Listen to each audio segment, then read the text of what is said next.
म्हणजे मोबाईलवर बघण्यात काही मजा नाही नाही ती मजाच नाहीये, तुम्हाला थंडीच वाजणार नाही. खरं जेव्हा मला ही फिल्म मिळाली तेव्हाच मला असं वाटलं की नाव आय एम रिचार्ज, कारण की खूप it's been a very long time की मी काम शोधत होतो.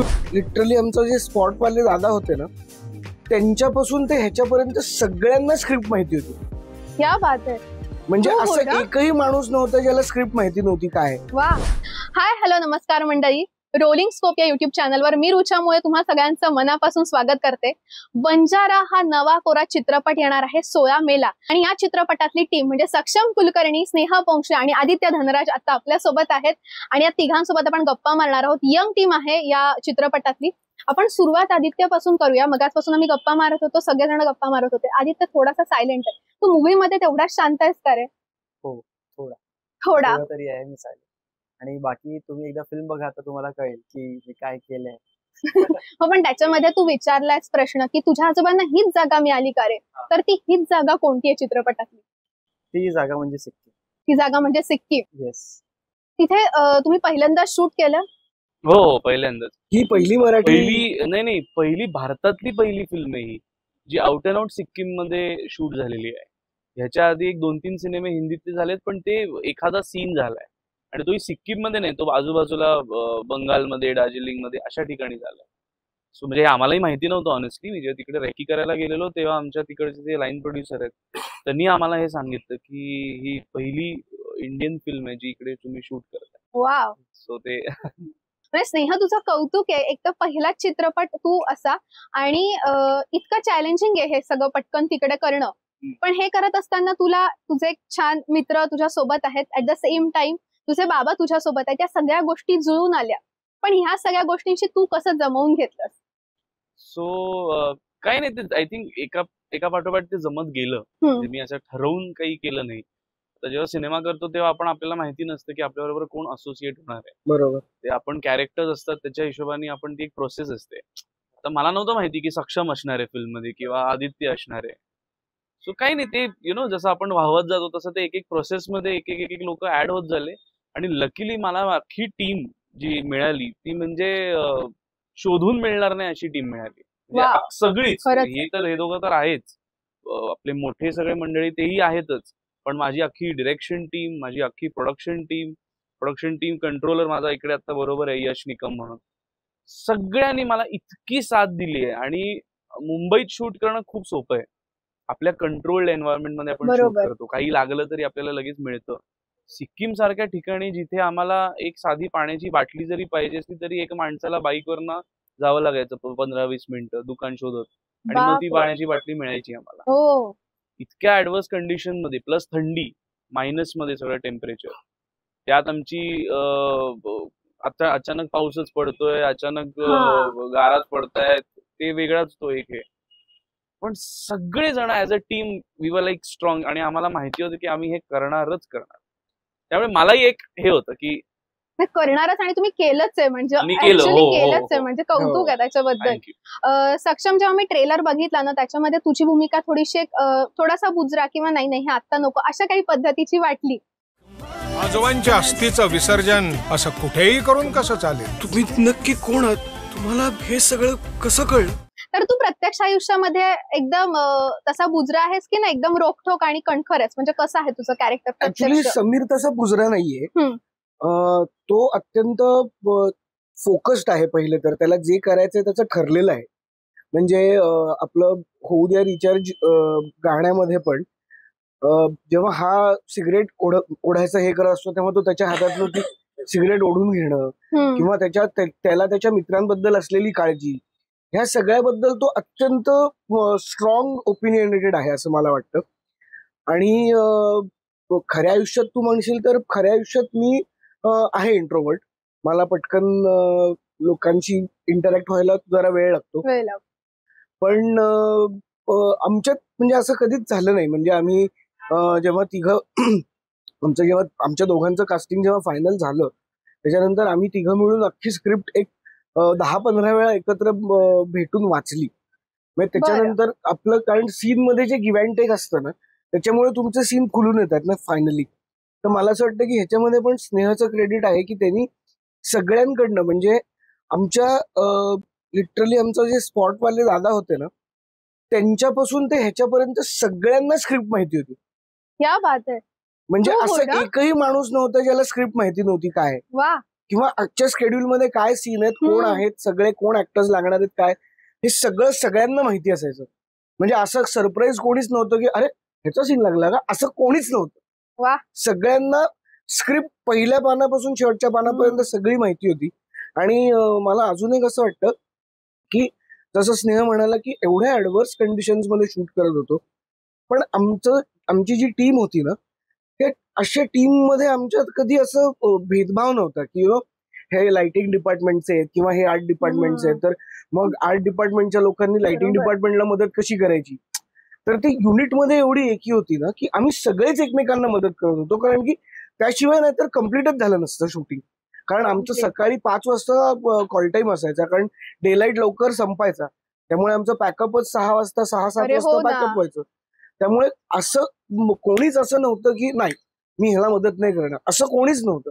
सगळ्यांनी एकमेकांना मदत करून केलेली ही फिल्म आहे, म्हणून मला आमच्या या युनिटचा अत्यंत अभिमान वाटतो. म्हणजे मी म्हणेन ना स्नेह की परफेक्ट डिरेक्टर कसे होतात, काय होतात मला माहिती, कदाचित तुझ्याकडून अनेक युथ ही गोष्ट शिकू शकतील. डेफिनेटली. Thank you so much. आणि मगाशी तू उल्लेख केलास हो त्या रिचार्ज गाणं आहे, असं मूव्ही मध्ये कधी तुला वाटलं की तू फुल रिचार्ज झालेला आहेस आणि आता तोडफोड दे हो गया सब कुछ, असं कधी वाटलं आदित्य तुला? जेव्हा मला ही फिल्म मिळाली तेव्हाच मला असं वाटलं की नाव आय एम रिचार्ज. कारण की खूप it's been a very long time की मी काम शोधत होतो, आणि मग त्यानंतर 6-7 वर्षानंतर मला ही माझी पहिली फिल्म, कारण की मी 2-3 हिंदी चित्रपटात काम केलंय, पण तो काम खूप असं छोटं छोटं होतं, आणि मी आय वॉज लुकिंग फॉर की थोडं असं मोठं ब्रेक मिळालं पाहिजे.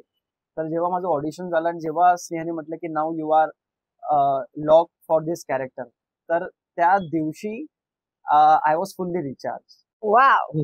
आणि स्नेह तुझा या दोघांसोबत सेटवर स्नेह कसा होता? खूप मस्त, आम्ही खूप मजा केली आहे. आम्ही खरं सांगू, आम्ही एक रोड ट्रिपवरच होतो 1.5 महिना लिटरली. आणि आम्ही शूटिंग संपल्यानंतर आता मला जेव्हा समजायचं की आता इथून एक 45 मिनिटाचा रस्ता आहे हॉटेलला जायला परत, तर मी यांना म्हणायचो की अरे यार आता गाड्यांमधनं कशाला जायचंय, जरा आज आहे तर आपण बाईकनी जाऊ. तर आम्ही बाईक्सवरनं, बाकी अख्खं युनिट गाड्यांनी जायचं, आम्ही तिघं बाईक्सवरनं छान यायचो. फुल आमची तिघांची मस्त केमिस्ट्री झाली. म्हणजे तुमची डिरेक्टली इनडिरेक्टली रोड ट्रिप तशी झाली. आणि ही माझी पहिली road trip. Oh wow. This is my first road trip. म्हणजे इनडिरेक्टली तुझी झाली, चला तुझी इच्छा आहे त्याच्यामध्ये पूर्ण. सक्षम, तू सुद्धा या दोघांसोबत पहिल्यांदा काम केलंस, एवढी सगळी मोठी स्टारकास्ट याच्यामध्ये आहे, त्या सगळ्यांसोबत काम करण्याचा तुझा अनुभव काय होता? आणि बेसिकली तुला जर सांगायचं असेल तू प्रत्येक व्यक्तीकडून काय शिकलास तर काय सांगू शकशील? मोठ्या लोकांकडनं तर म्हणजे मी ऑलरेडी भरत काका आणि सुनील दादा बरोबर काम केले आधी, त्यामुळे त्यांच्याकडनं मी नेहमीच जेव्हा भेटतो तेव्हा बरंच काही शिकण्यासारखं असतं, कारण त्यांचा अनुभवच एवढा मोठा आहे. आणि त्यात ह्या सिनेमाच्या निमित्ताने शरद सरांसारख्या एका इतक्या प्रतिभावान आर्टिस्ट बरोबर काम करण्याची संधी मिळाली, त्यामुळे तो एक एक्सपिरियन्स खूपच वेगळा होता. म्हणजे आपण शरद सरांना नेहमी एक अभिनेता म्हणूनच बघत आलेलो आहोत. म्हणजे त्यांची सगळीच पात्र, म्हणजे आपली वादळवाट मधल्या खंडागळे ते आपले नथुराम, एवढी सगळी त्यांची वर्सटॅलिटी आहे. आणि त्याच्यामध्ये ह्या सिनेमाच्या निमित्ताने ते एक निर्माता म्हणून भेटले, त्यामुळे तो एक वेगळा एक्सपिरियन्स होता. म्हणजे त्यांच्याकडनं निर्मितीच्या बाबतीत पण बऱ्याच गोष्टी शिकायला मिळाल्या. म्हणजे आम्ही जेव्हा जेव्हा आमचे बेस चेंज व्हायचे ना, तेव्हा तेव्हा आम्ही गेल्यानंतर तिकडे शरद सर आणि स्नेह आणि आमचा एक्झिक्युटिव्ह प्रोड्युसर आशिष, असे तिघं मिळून एक अख्ख्या क्रूची मीटिंग बोलवायची. म्हणजे लिटरली 110 लोक एक मीटिंग व्हायची की आपण मागच्या शेड्यूल मध्ये आपल्याकडनं काय काय चुका झाल्या आणि ते ह्या बेसवरती आपल्याला त्या चुका नाही रिपीट करायच्या. म्हणजे एवढी त्या माणसांनी युनिटमध्ये एकी ठेवली. म्हणजे एवढ्या सगळ्या लोकांना घेऊन तिथे जाणं, एवढ्या ऍडव्हर्स कंडिशन्स मध्ये शूट करणं, तिकडे सगळ्यांची राहायची सोय. बरं असं पण नाही ना की तिकडे काय 5 स्टार हॉटेल्सच आहेत किंवा काय, तर ते बिचारे दरवेळी येऊन सांगायचे की इकडे जे बेस्ट हॉटेल आहे तिकडे आपली सोय आपण केलेली आहे. म्हणजे तो इतका डाऊन टू अर्थ माणूस आहे. आणि त्यांच्याकडनं म्हणजे किती शिकू आणि किती नाही असंच होतं. म्हणजे मी नेहमी सांगतो सगळ्यांना की ही जी मोठी लोक आहेत ह्यांच्याशी आपण फार इंटरॅक्ट जरी केलं नाही ना तरी फक्त त्यांच्याकडे बघत बसलो ना तरी खूप गोष्टी त्यांच्याकडनं शिकण्यासारख्या असतात.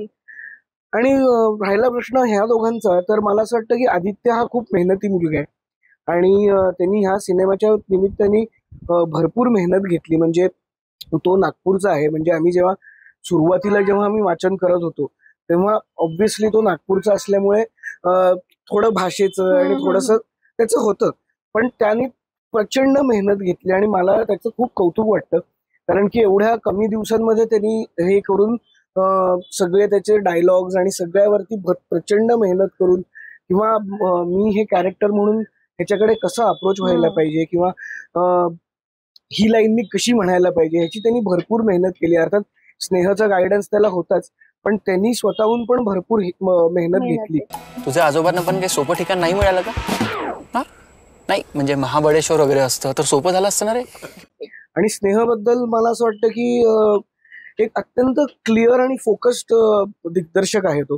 म्हणजे मला खूप कौतुक वाटतं की ते जेव्हा रेकीला आले होते आणि त्याच्यानंतर जेव्हा आम्ही सेटवरती गेलो तेव्हा बऱ्याच वेळेला असं होतं ना की आपण लोकेशनवरती जातो आणि तिकडे असं होतं की आता हे लोकेशन आहे, चल आता आपण इथे सीन करायचं आहे, मग कसं करायचं, मग कोण कुठून येईल किंवा कोण कुठे उभं राहील, कोणाची प्लेसमेंट कशी असेल, हे आयत्या वेळी बऱ्याचदा ठरतं. पण हा इतका क्लिअर आहे त्या बाबतीत की तो तिकडे गेल्यानंतर आमचा गौरव पोंक्षे जो डीओपी आहे त्याला तो सांगायचा की गौरव दादा तुला आठवतंय आपण रेकीला आलो होतो तेव्हा आपण हा सीन डिस्कस केला होता, तो सीन आपल्याला जो इथे करायचा आहे तिकडे प्लेसमेंट अशी आहे, सक्षम इकडे असेल, आदित्य इकडे असेल, मी इकडे असेल, सो आपला सीन असा होईल, मग असं कटिंग होईल, असं कटिंग होईल. सो हे ऑलरेडीच तो क्लिअर असायचा आणि कधी असं झालंच नाही एक पण वेळेला की एक सीन राहिला किंवा मॉन्टेज राहिला किंवा काहीतरी राहिलं, बॅलन्स राहिला, असं कधीही झालं नाही. आमचं दिवसाचं प्लॅन केलेलं शेड्यूल नेहमी कम्प्लीटच व्हायचं आणि त्या बाबतीत मला ह्याचं खूप कौतुक वाटतं. कारण की पेपरवरती जो दिग्दर्शक स्क्रिप्टवरती त्याच्या जो क्लिअर असतो ना तो सेटवरती आल्यानंतर अजिबात गडबड होत नाही. हे मी आतापर्यंत जेवढे सिनेमे केले त्या अनुभवावरनं सांगतो. मी काय फार मोठा नाहीये पण मी त्या अनुभवावरनं सांगतो. आणि ऍज अन ऍक्टर पण त्याची वेगळी मेहनत पण आहे. म्हणजे तो उत्तम डान्सर तर आहेच आहे, पण ऍक्टर म्हणून पण त्याच्या कॅरेक्टरकडे बघण्याचा दृष्टिकोन किंवा त्याचा आमच्या दोघांच्या कॅरेक्टरशी असलेला अप्रोच हे खूप मला असं वाटतं खूप मॅच्युअर आहे त्याच्या बाबतीत. सो ह्या दोघांबद्दल तर कौतुक आहेच आहे आणि त्यांच्याकडनं तर शिकण्यासारखं खूप कमीच आहे. म्हणजे की हल्ली अनेक तरुण पिढी आहेत की ज्यांना अभिनय क्षेत्रात उतरायचंय, ज्यांना डिरेक्शन करायचंय, तर त्या सगळ्यांना ना घाई कुठेतरी दिसते काही काही गोष्टींमध्ये की आज मी केलं ना की आपण लगेच मोठ्या पडद्यावर दिसलो. घाई काहीतरी प्रमाणात आहे, कुठेतरी शिकण्याची प्रोसेस त्याच्यामध्ये मागे पडते असं वाटतं. तर अशांना तुम्हाला जर सांगायचं असेल तिघांना तर तुम्ही काय सांगाल? प्रोसेस खूप इम्पॉर्टंट आहे. मी ऑनेस्टली सांगू, मी फिल्म रिलीज करणार होतो डिसेंबर मध्ये आधी. जर तुम्हाला पहिलं जे पोस्टर आलेलं त्याच्यात डिसेंबर होती, त्याच्यामध्ये माझा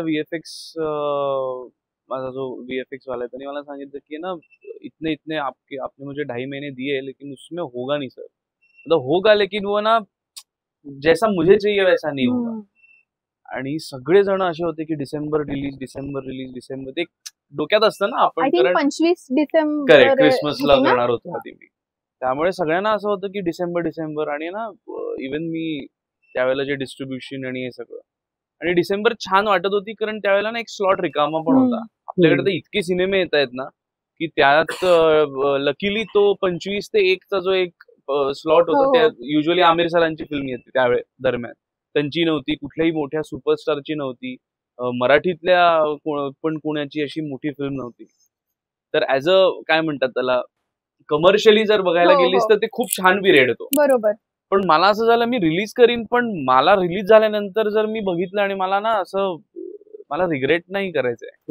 मला एकही म्हणजे भले ऑडियन्सना ते नको समजू दे, काही टेक्निकल गोष्टी असतील त्या, पण मला I should be satisfied with the film. Be it VFX, be it background score, be it colour grading, anything.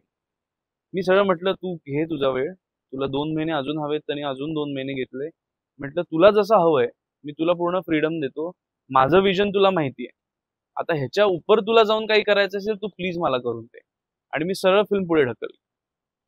So I think ती प्रोसेस असते ना. आज मी इतका शांत बसलोय कारण मला माहितीये मला काय हवं होतं, माझ्या टीमनी मला, त्यामुळे ते एक सॅटिस्फॅक्शन आहे. So I think process is very important.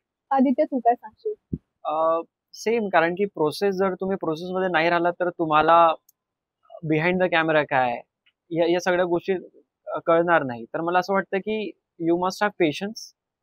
तुम्ही चांगल्या पद्धतीने स्वतःला ट्रेन करा आणि मग नंतर तुम्ही ट्राय करा, तर तुम्हाला definitely things will be come in your bucket. तर मला हेच बोलायचं. सक्षम? मला असं वाटतं की शिकत राहण्याची वृत्ती तर कधी संपायलाच नाही पाहिजे. ज्या दिवशी माणूस म्हणतो की मला सगळं जमलं, त्या दिवशी त्याचं पुढचं फ्युचर संपलं असं मला वाटतं. म्हणजे मी पण माझ्या आधी केलेली कामं जेव्हा बघतो ना, तेव्हा मला असं वाटतं की नाही रे, तू हे पण ह्याच्यात पण तू चांगलं करू शकला असतास अजून. कारण आपण जेव्हा वयाने पण मॅच्युअर होतो ना, बरोबर, आपली थिंकिंग प्रोसेस पण अजून मॅच्युअर होत असते. म्हणजे आपलं जसं आपलं वय वाढत असतं, तेव्हा Wien you look back at your work जे तुम्ही आधी केलेलं असतं, तुम्हाला नेहमीच असं वाटतं की अरे ह्याच्यात मी अजून चांगलं करू शकलो असतो, किंवा हा सीन मी अजून बेटर करू शकलो असतो. ते जेव्हा आपल्याला वाटत असतं ना की अजून मी बेटर करू शकलो असतो, हे जोपर्यंत आपल्याला वाटत राहतं ना, तोपर्यंत आपण काही ना काहीतरी चांगलं करू शकतो असं मला वाटतं. म्हणजे आता पण मी शूटिंग झाल्यानंतर मी डबिंगच्या वेळी पण जेव्हा मी सिनेमा बघत होतो ना, तेव्हा पण मला असं वाटत होतं की, कारण तेव्हा पण वेळ गेला होता ना, म्हणजे शूट नंतर एक 5-6 महिने गेले होते डबिंगच्या वेळी. तर मी तेव्हा पण बघत होतो आणि मला असं वाटलं की अरे म्हणजे ह्याला ते ओकेच आहे, पण ते आपल्या मनात एक असतं ना की अरे अजून थोडंसं छान, अजून झालं असतं यार. म्हणजे आपण थोडंसं अजून एक टेक केलं असतं ना, तर मे बी अजून आपल्याला जसं आत्ता वाटतं तसं मे बी झालं असतं का. सो मला असं वाटतं की ही जी थिंकिंग प्रोसेस आहे ना, ही जोपर्यंत माणसाच्या आयुष्यात किंवा त्याच्या मेंदूमध्ये आहे, तोपर्यंत मला असं वाटतं की he will always excel. Definitely. आणि लास्ट क्वेश्चन तुम्हाला असं विचारायचं आहे की आता तुम्हाला तिघांना आफ्टर मूव्ही कुठे रोड ट्रिप वर जायचं असेल तर कुठे जाणार? मला तर जायचंय, मला तवांगला जायचंय ऍक्च्युली. मी प्लॅन करतोय, आता बघू. रोड ट्रिप नाही, म्हणजे not on bike, but I will go somewhere. अच्छा, म्हणजे not solo, I am asking की road trip with friends. So कुठे जायचंय म्हणजे? कुठे जायचं रोड ट्रिपला तुम्हाला तिघांना? अच्छा, डेस्टिनेशन. आय थिंक लेह लडाखला जायचं. मी कधी गेलो नाही लेह लडाखला. सो मला ते एक बकेट लिस्ट मध्ये आय थिंक सगळ्यांनाच असतं की बाईक वरनं लेह लडाखला जावं. बरोबर. सो माझं ते एक राहिलंय. मी गोव्याला गेलेलो आहे, पण Leh Ladakh I think is my. तुम्हाला दोघांना कुठे जायला आवडेल? मला तर सक्षमने स्पिती बद्दल खूप सांगितलं. Sir now so I will planning for Spiti. आणि सक्षम? मला ऍक्च्युली नागालँड आणि अरुणाचल प्रदेश व्हिजिट करायला खूप आवडेल. कारण ते अशी जागा आहेत ना जे खूप अनएक्सप्लोर्ड आहेत मला असं वाटतं. आणि तिकडे मला त्याच्याबद्दल, ते माझे मित्र काही गेलेत, असे मोजकेच गेलेत, पण ते त्याच्याबद्दल इतकं कौतुक करतात. आणि आता मी जेव्हा सिक्कीम बद्दल कौतुक करतो ना, तेव्हा त्यांना असं वाटतं की अरे आता मी सिक्कीमला जायला पाहिजे. आणि हा सिनेमा बघितल्यानंतर लोकांना सिक्कीमला जावं असं वाटेल असं मला नक्की वाटतं. म्हणजे आय थिंक ते सगळंच तो सेव्हन सिस्टर्स म्हणजे अख्खा जो एक पार्ट आहे, म्हणजे मला वाटतं की मूव्हीच्या मार्फत तसेही लोक सिक्कीमला पोहोचणारच आहेत. पण ते नक्की जातील. म्हणजे सिक्कीमला बंजारामुळे गर्दी होणार आहे का? नक्की. कचरा करू नका. खरंच लक्षात ठेवा. नक्की. पण तुम्हा तिघांशी बोलून, गप्पा मारून खूप छान वाटलं. तुम्हाला चित्रपटाला खूप शुभेच्छा. आणि सगळ्या प्रेक्षकांना मी सांगेन की तुमच्या जवळच्या, लांबच्या, मध्यवर्ती कुठल्याही चित्रपटगृहात जाऊन आवर्जून बंजारा हा चित्रपट बघा. एक नवीन कलाकृती आहे आणि त्या नवीन कलाकृतीचं आपण सगळेजण भरघोस कौतुक करूया. Thank you so much. मला एक गोष्ट सांगायची, प्लीज सांगू? हा सिनेमा लगेच OTT वर येणार नाहीये. त्यामुळे जर तुम्हाला असं वाटत असेल की आपण एक आता कशाला जायचं, 1 महिन्यानी आपण Amazon किंवा नेटफ्लिक्स किंवा ह्याच्यावर कशावर बघू, तर ते आता लगेच आम्ही टाकणार नाही आहोत. हा सिनेमा थिएटर मध्ये जाऊनच बघण्यासाठी आहे. हा written, directed, made for the screen. म्हणजे मोबाईलवर बघण्याची नाही ती मजाच नाहीये. तुम्हाला थंडीच वाजणार नाही. तुम्ही त्यामुळे प्लीज सिनेमा थिएटर मध्ये जा आणि थिएटर मध्येच सिनेमा बघा. Thank you. Yes, thank you so much. माझी मैत्रीण अमृता शेलुणकर तिने स्वतःचा ग्लिविंग ब्रँड सुरू केलाय, foods and flavours home kitchen. तिच्याकडून तुम्हाला एक सदिच्छा भेट असं आपण म्हणू शकतो. आणि पदार्थ लगेच खाऊ शकता असे आहेत. Thank you so much. आता सुरुवात केली तरी चालेल. तुझ्या मैत्रिणीला पण खूप शुभेच्छा. हो अमृता ना, थँक्यू. थँक्यू.